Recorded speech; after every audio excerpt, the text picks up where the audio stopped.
मैं हमारे नुमाइंदे का जब बयान सुना मैं तो हैरान हो गया कि पहले पुलिस डिपार्टमेंट अपने तारीफ़ करने के लिए अलग अलग लोगों को रखा करते थे। वो कभी लॉ एंड ऑर्डर के नाम से, कभी खबरी के नाम से, कभी जो है वो कौन सी कमेटी बनाते थे, अमन कमेटी के नाम से। जो पुलिस जब सही काम काज नहीं करे तो ऐसे दो चार लोगों को लगाया जाता था जो घुमा फिरा के पुलिस की तारीफ़ करे। मैं हैरान था कि ये बोल रहे हैं कि शान हिंद पुलिस के खिलाफ बोल रही है, पुलिस काम कर रही है और उसके खिलाफ बोल रही है। अब पुलिस के पास भी जब शहर का नुमाइंदा ही आ गया, अब वही बात हो गई, जब सैय्यद है कोतवाल तो अब डर काहे का। तो पुलिस क्यों डरेंगी, दबदबा क्यों नहीं रहेगा। अरे दबदबे का तो मजाक तुम्हारा इस शहर ने उड़ाना शुरू कर दिया कि अब दबदबा बचा ही नहीं। ये बोलने लगे हैं कि अगर कोई काम नहीं करता है या किसी के काम का असर नहीं होता जनरल बात में, तो लोग बोलते हैं कि दबदबा नहीं है। क्योंकि लोग देख रहे हैं कि इस शहर में, इस शहर का हमारे लिए सवाल नुमाइंदे का दबदबा ख़त्म होने का नहीं है, नुमाइंदे की वजह से इस शहर का दबदबा ख़त्म हुआ। हमें अफसोस उसका है। हमें हमेशा से पता है कि इनका कभी दबदबा नहीं रहा, मगर शहर का दबदबा रहता था। इन्होंने इस तरह से काम काज किया कि आज शहर का भी कोई दबदबा नहीं बचा। समाजवादी परिवार बढ़ रहा है, ये शहर के मुस्तकबिल के लिए एक अच्छा मैसेज है कि एक बड़ा नौजवान तबका समाजवादी पार्टी के साथ जुड़ रहा है।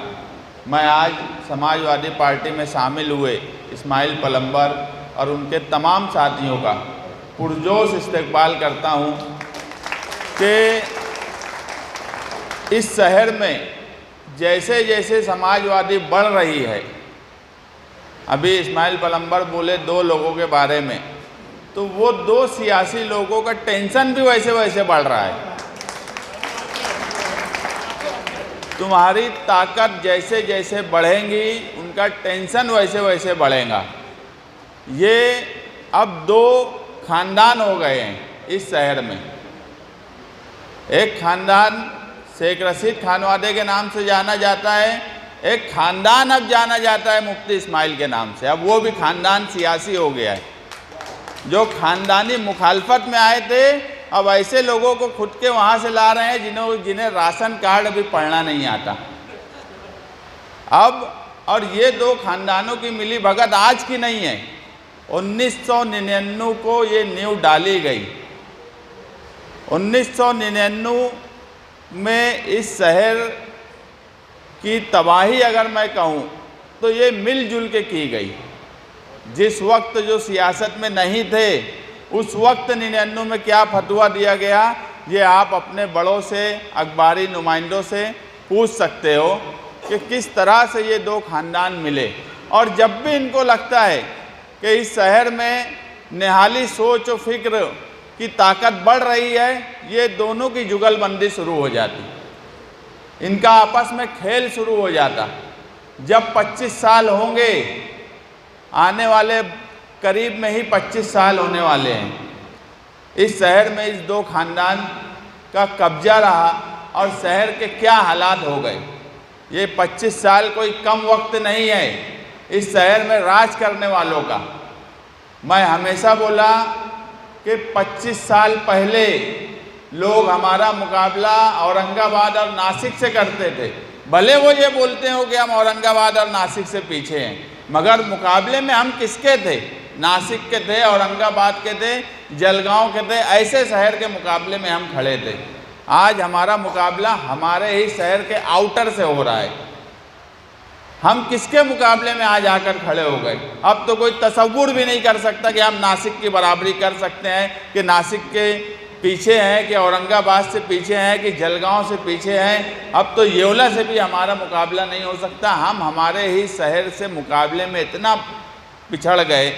और ये जो हिस्सा है हसनपुरा और एतराफ़ के जो नौजवान शामिल हुए, ये हिस्सा अगर मैं कहूँ कि तरक्की के लिए तरस रहा है पिछले 25 सालों से, तो इसमें कोई गलत बात नहीं होगी।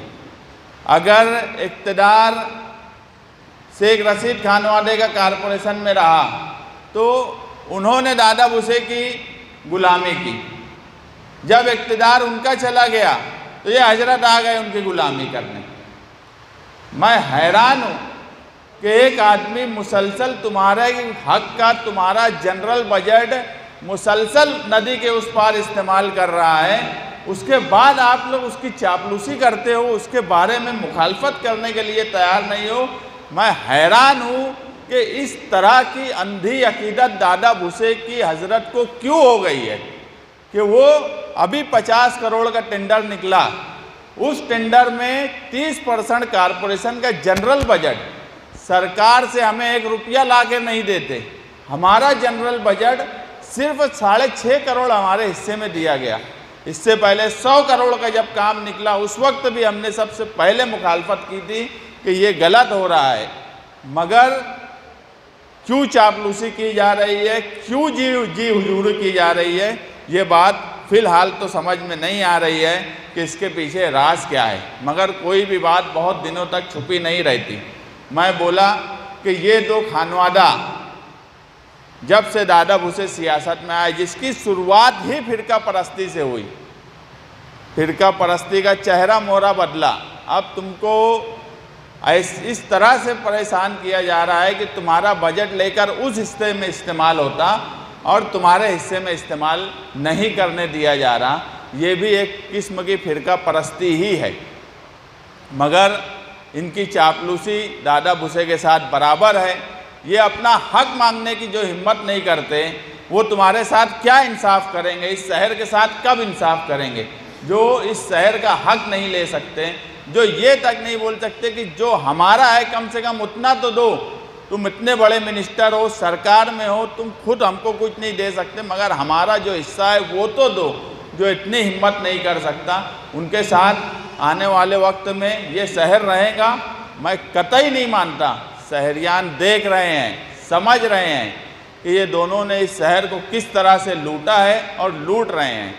सिर्फ एक ही नियत, ठेकेदारी। सिर्फ एक ही नियत, ठेकेदारी किस तरह से की जाए और ठेकेदारी से पैसा किस तरह से कमाया जाए।